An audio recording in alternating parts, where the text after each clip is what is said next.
Hello students, आज के topic में हम इलेक्ट्रिसिटी चैप्टर में आपको कॉम्बिनेशन ऑफ रेजिस्टेंसेस के बारे में बताएंगे। कॉम्बिनेशन ऑफ रेजिस्टेंसेस की आवश्यकता कहाँ पर पड़ती है, तो इसके लिए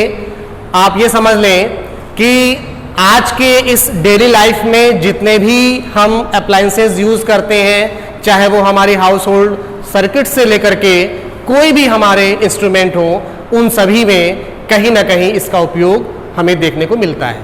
तो कॉम्बिनेशन ऑफ रेजिस्टेंसेस में सबसे पहला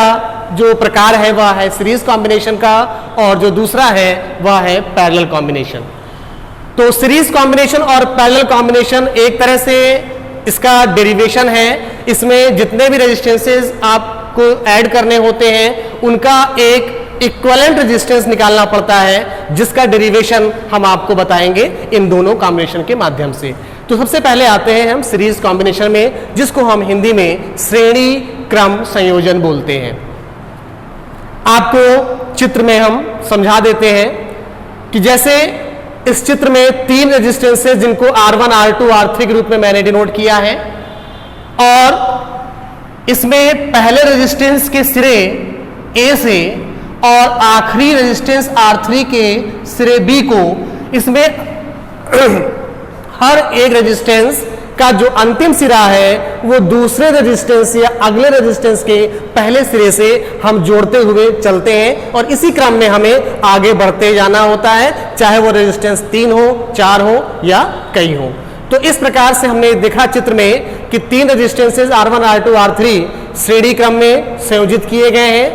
और इन्हें एक बैटरी से, एक कुंजी से,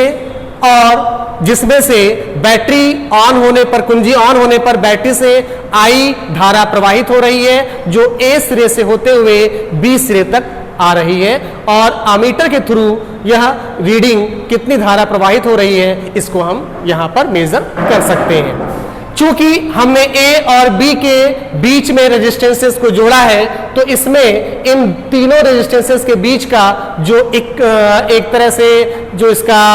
पोटेंशियल डिफरेंस है वो एक कांस्टेंट है, जिसको हमने वोल्टमीटर, जिसमें कि इसको V से डिनोट किया है।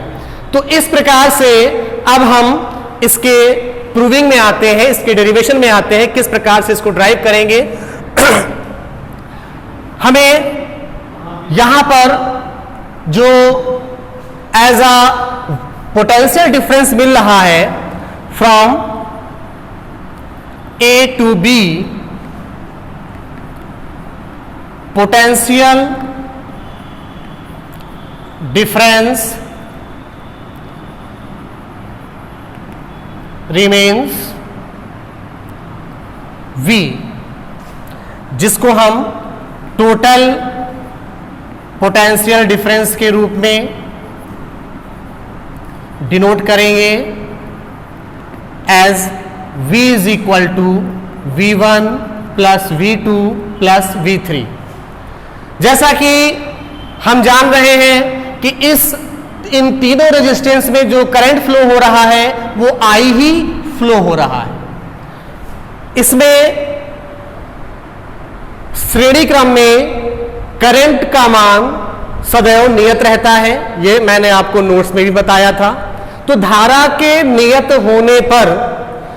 रेजिस्टेंसेस के अकॉर्डिंग जो इनके पोटेंशियल डिफरेंस है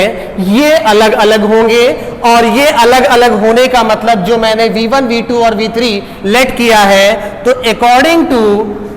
ओम्स लॉ या by Ohm's law we know that V is equal to IR। तो अगर ये V is equal to IR है, तो इस तरह से हमें जो V1 मिल रहा है रेजिस्टेंस R1 पर, इसकी वैल्यू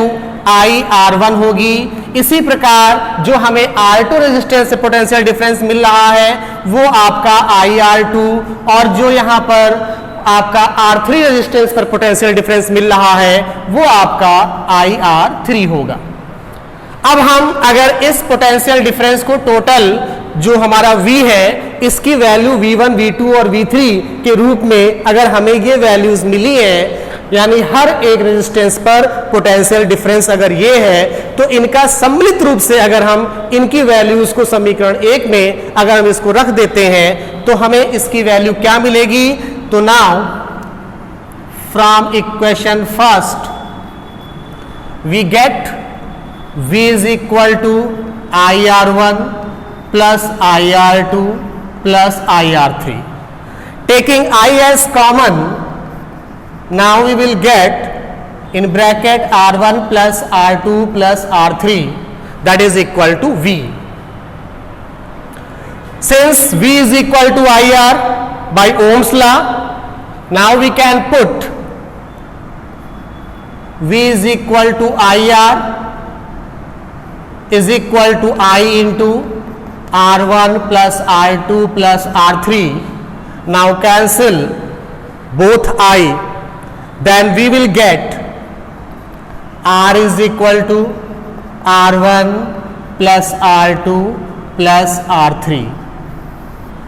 तो इस प्रकार से अगर देखा जाए तो यहां पर इसका जो डेरिवेशन है एज अ इक्विवेलेंट रेजिस्टेंस, जो मैंने 3 अलग अलग प्रतिरोध के तारों को संयोजित किया था, उस चालक तार को अगर हम उसकी जगह पर यह पता करना चाहें कि हम इन तीनों के बजाय केवल एक रेजिस्टेंस की बात करें कि इसके बजाय केवल एक रेजिस्टेंस की वैल्यू क्या होगी जो इसके तुल्य हो, वह वैल्यू इन तीनों रेजिस्टेंस के योग के बराबर होगी। यह तब होगा जब यह संयोजन श्रेणी क्रम होगा। तो इस पर बेस आपका जो डेरिवेशन है, बोर्ड एग्जाम में डेरिवेशन भी पूछा जाता है, और जब डेरिवेशन नहीं पूछा जाता है तो कुछ ना कुछ इस पर बेस्ड न्यूमेरिकल्स जरूर पूछे जाते हैं, जो कि आपके लिए एक इंपॉर्टेंट टॉपिक है। तो इसमें श्रेणी क्रम में आपका यह रिवीजन के रूप में आप इसको इस तरह से समझ लें कि कैसे हमें ड्राइव करना है। तो सबसे पहले चित्र में तीनों रेजिस्टेंसेस को एक क्रम में जोड़ते हुए और साथ में उसे बैटरी और एक की से कनेक्ट करते हुए आपको ये फिगर दिखाया गया है। आमीटर श्रेणी क्रम में ही संयोजित किया जाता है, जबकि वोल्ट मीटर हमेशा रेजिस्टेंस के पैरेलल में जो है कनेक्ट होते हैं। इस प्रकार से इस चित्र के अनुसार इन सभी रेजिस्टेंसेस पे जो मैंने ए और बी के बीच में जो इसका टोटल पोटेंशियल डिफरेंस है वह V है, जबकि हर एक रेजिस्टेंस पर पोटेंशियल डिफरेंस V1, V2 और V3 के रूप में यहाँ पर लिया है, जिसमें से हम ओम्स लॉ के अकॉर्डिंग हम जानते हैं कि V is equal to IR, जो कि ओम के नियम में आपने पढ़ा था कि पोटेंशियल डिफरेंस और जो इलेक्ट्रिक करंट है उसका रेशियो सदैव एक कांस्टेंट होता है, जिसको हम R से डिनोट करते हैं। यह R ही हमारा रेजिस्टेंस कहलाता है। तो उसी फार्मूले से हमें V is equal to IR मिला है। तो इन अलग अलग रेजिस्टेंसेस के पोटेंशियल डिफरेंस को अगर हम लेंगे, जिसमें से करंट एक ही फ्लो हो रहा है, तो इस प्रकार से हमको V1, V2 और V3 की जो वैल्यू मिल रही है, हमें इस टोटल पोटेंशियल डिफरेंस के फार्मूले में जो मैंने यहाँ पर लिखा है, इसमें पुट करने पर, जिसमें से I को कॉमन निकाल करके इसको सॉल्व करने पर जो हमें फाइनली हमें जो इक्विवेलेंट रेजिस्टेंस मिल रहा है वह हमें R is equal to R1 plus R2 plus R3 के रूप में मिल रहा है। थैंक्स।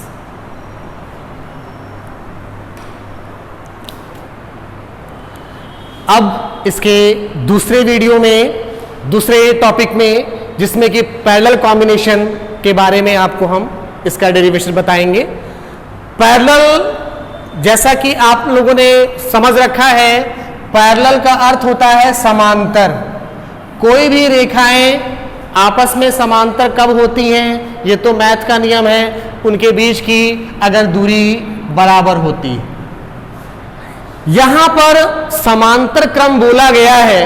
लेकिन इस समांतर में और इसमें थोड़ा सा फर्क यह है कि जहां पर करंट कई भागों में बट जाए किसी बिंदु पर और अंत में अगले बिंदु पर वह फिर एक ही जगह पर एकत्र होकर के फिर से परिपथ में उसी मात्रा का करंट उसमें दौड़ने लगे। तो कुल मिला के यहां पर समांतर क्रम का अर्थ केवल इतना है कि किसी परिपथ में अगर विद्युत धारा किसी सिरे से अगर वह डिस्ट्रीब्यूट हो रही है कई ब्रांचेस में, तो उस कॉम्बिनेशन को उसकी वजह से हम पैरेलल कॉम्बिनेशन के रूप में बोलते हैं। और यहां पर चित्र में आपको हम बता दें कि चित्र में बिंदु ए और बी के बीच में जो तीन प्रतिरोध R1 और R2 R3 लिए गए हैं, उसके एक सिरे पर बिंदु ए पर तीनों प्रतिरोधों को एक सिरे पर जोड़ा गया है और उसका जो अगला सिरा है प्रतिरोध R1 R2 R3 का, उसे बिंदु बी पर जोड़ा गया है। तो इस प्रकार से देखें, बिंदु ए और बी के बीच में तीनों प्रतिरोधों का जो ये संयोजन है, यही क्रम समांतर क्रम कहलाता है। इसमें जो बैटरी के द्वारा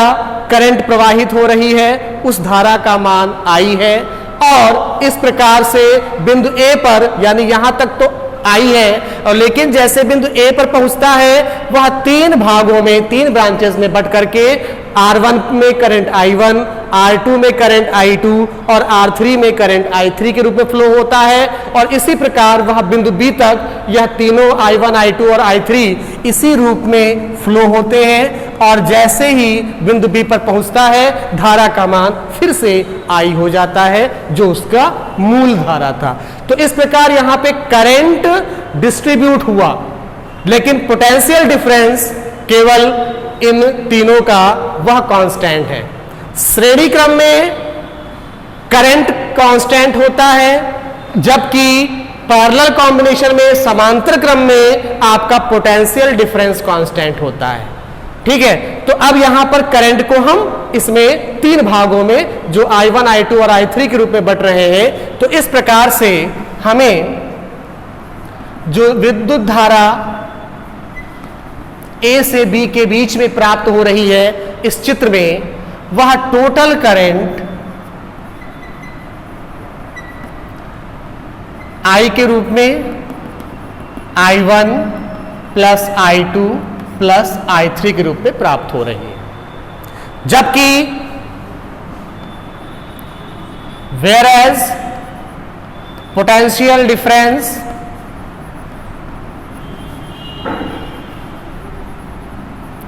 is constant,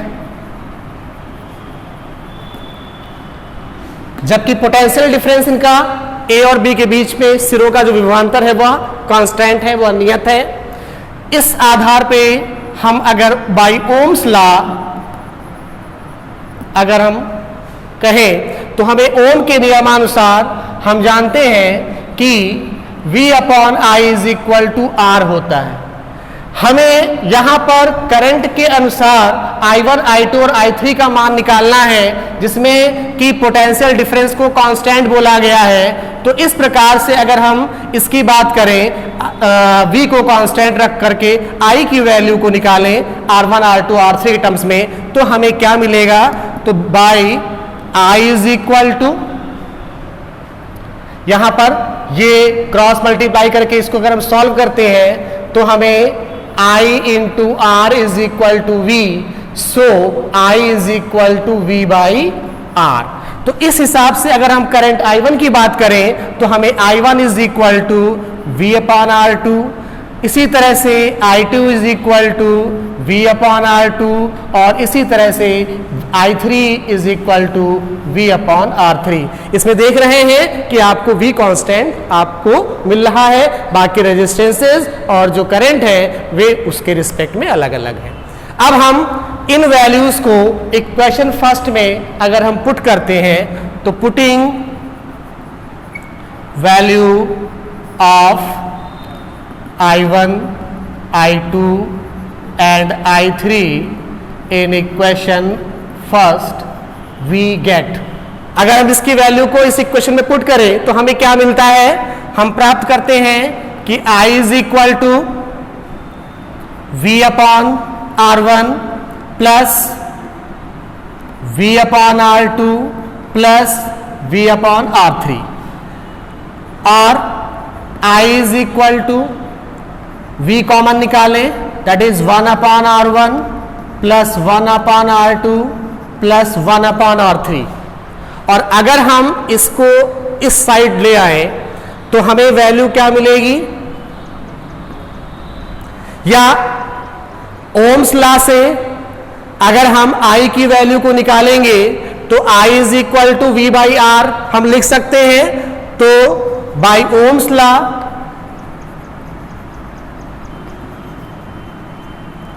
I की जगह पर V बाई आर, और इधर आपको मिल रहा है is equal to V into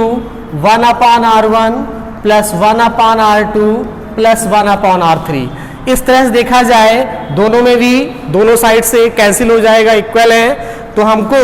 finally क्या मिल रहा है 1/R is equal to 1/R1 plus 1/R2 plus 1/R3। तो इस तरह से जो पैरेलल कॉम्बिनेशन है उसका इक्विवेलेंट रेजिस्टेंस उन सभी रेजिस्टेंस के एक तरह से जो इसका देखा जाए तो एक तरह से उसके व्युत्क्रमों के योग के बराबर है, अर्थात जो रेजिस्टेंसेस जोड़े गए हैं उसका इक्विवेलेंट रेजिस्टेंस की जो वैल्यू होगी, उसका जो मान आएगा तुल्य प्रतिरोध का, वह उन सभी के योग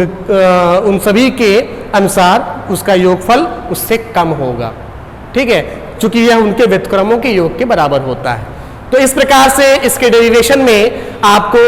बस इतना ध्यान रखना है कि सीरीज कॉम्बिनेशन में जो कांस्टेंट होता है वहां पे उसमें करंट कांस्टेंट होता है, उसमें हम इक्वेशन पोटेंशियल डिफरेंस के रिस्पेक्ट में लेते हैं, V1 V2 V3 की वैल्यू हम अकॉर्डिंग टू उसके रखते हैं ओम्स लॉ के अकॉर्डिंग, और इसमें चूंकि आपका पोटेंशियल डिफरेंस कांस्टेंट होता है, करंट यहां पे डिस्ट्रीब्यूट होता है, तो इसमें हम करंट के रिस्पेक्ट में I1 I2 I3 की वैल्यू ओम्स लॉ के रिस्पेक्ट में सभी रेजिस्टेंसेस का निकाल करके उसकी वैल्यू को पुट करके हम इसको ड्राइव करते हैं। तो इस प्रकार से जो मैंने कॉम्बिनेशन ऑफ रेजिस्टेंसेस को लेकर के दोनों आपके फार्मूले थे, डेरिवेशन थे, वो मैंने आपको समझाया है, और इस पर बेस्ड आपका डेरिवेशन के साथ साथ न्यूमेरिकल भी आपको इसमें बोर्ड एग्जाम में करने के लिए मिलता है, और हम अगले चरणों में इसके न्यूमेरिकल्स के बारे में भी बताएंगे। और फिलहाल आप इन दोनों जो मैंने कॉम्बिनेशंस के बारे में बताए हैं उनको आप इससे रिवाइज करिए और इसको समझिए। थैंक्स।